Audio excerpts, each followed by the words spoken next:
Hello, my darling Pisces. It's time for your weekly reading. This is for August, what's today? The 10th to the 15th, 2021. So I hope you're having a great summer and that things are going fantastically. And if you want to send me any questions, please do, because I'm going to be doing a question and answer thing in the next week. And also, if you want to tell me how the cards play out for you, because of course when I'm doing a general reading, they're going to be different for everybody because you all have different situations. But when you hear my explanation of the cards, you'll be able to figure out if it, has a bearing on your life and what to do about it. So I'm just going to do a quick little 9-card reading. Let's get into it. Nice celebration. Good way to start. A lot of judgment lately.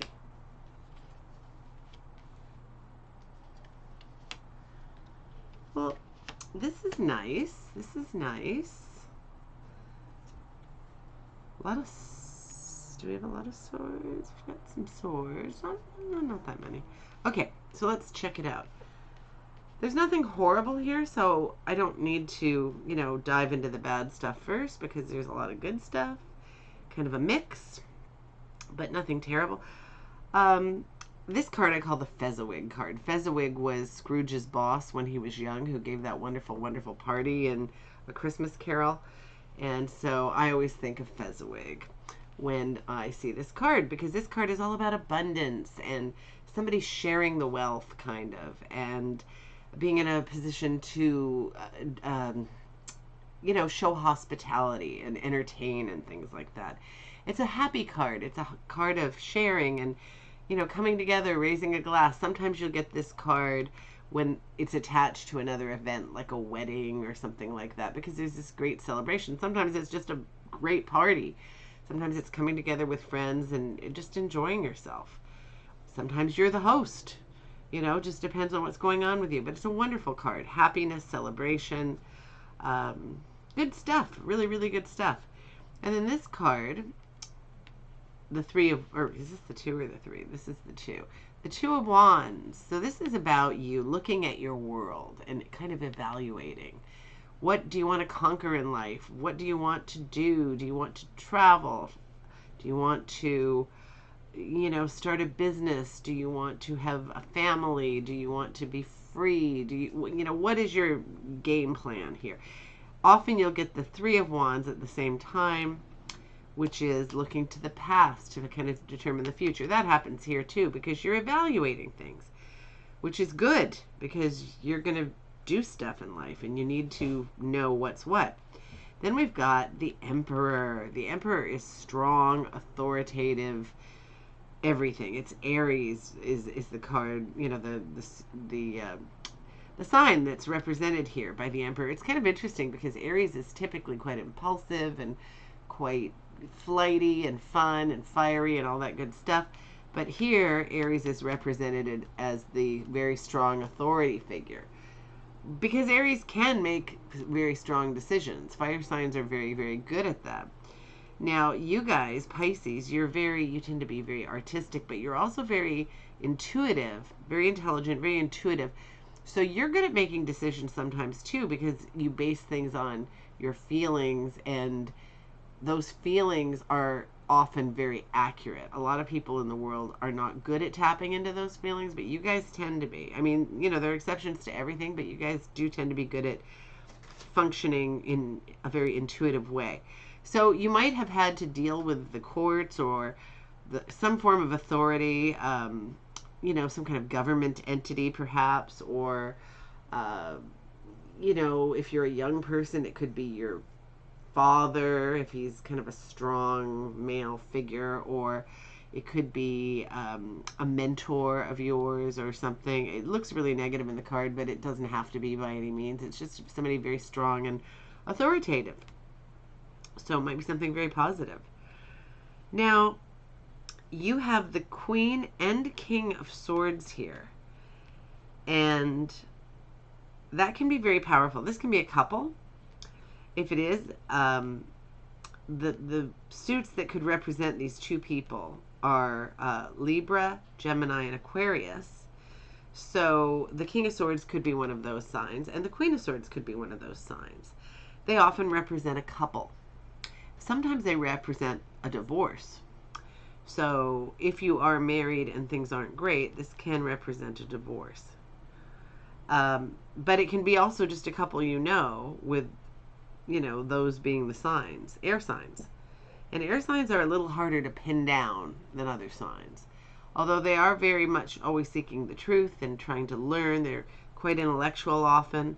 But if it's Geminis can be quite changeable in their moods and their personalities and their ways of operating in the world. So that's something to think about with these guys. They can also be perceived as quite cold, unfeeling a little bit. They're very, very practical.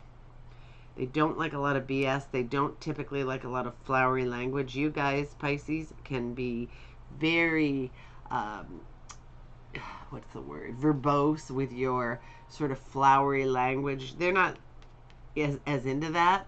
They tend to like, very concise, very cut and dried stuff. So, I mean, depending on you and depending on the people involved, there could be, I don't want to say conflict, but just a disparity in how you approach the world.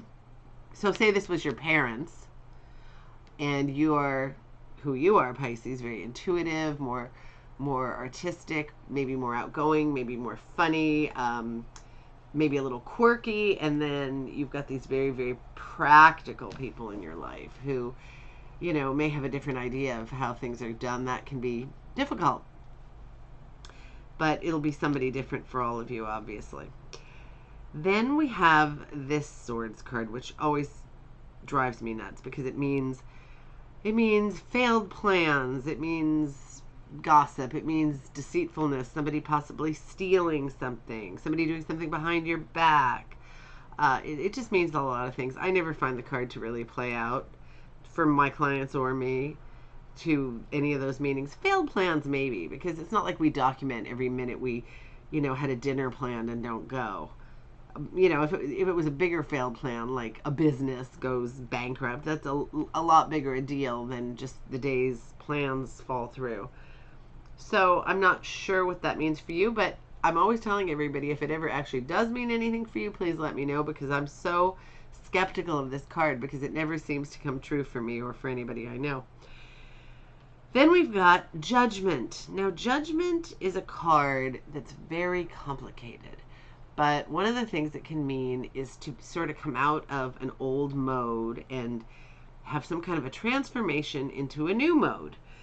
Like you've got these people in graves coming up and being reborn, after death. But it doesn't have to be anything quite that dramatic. It could be that you decide to kind of reinvent yourself. It can be that you sort of face that you are going to do a certain thing in life instead of the other thing in life that you thought you maybe were going to do, and you've discovered it's not really the right thing for you. Whatever it is, it usually tends to be something that involves a letting go of something for something else that you will embrace and, take part in. And so there's change. There's massive change. There's transformation, rebirth. Then you've got the Empress. The Empress is a very happy card. Actually, let's do the Empress last because she's such a happy card. And you've got the Emperor and the Empress. Also, these can be like the power couple of the universe. You know what I mean? It's representative of that, not necessarily that it's real people like the Queen and King of Swords often are. Anyway, let's get to the Moon. The Moon can be a little bit somber in that there's some confusion here often. Sometimes there are dreams and nightmares because your subconscious is not necessarily understanding all the things it's trying to. There's a bit of unrest. There's a feeling of unease. There's something you're trying to figure out. And I have a feeling you will figure it out because you've got these two right next to you. These guys are like cut to the chase kids. They want to get to the truth. I'm not sure what it is for you because it's going to be different with all of you.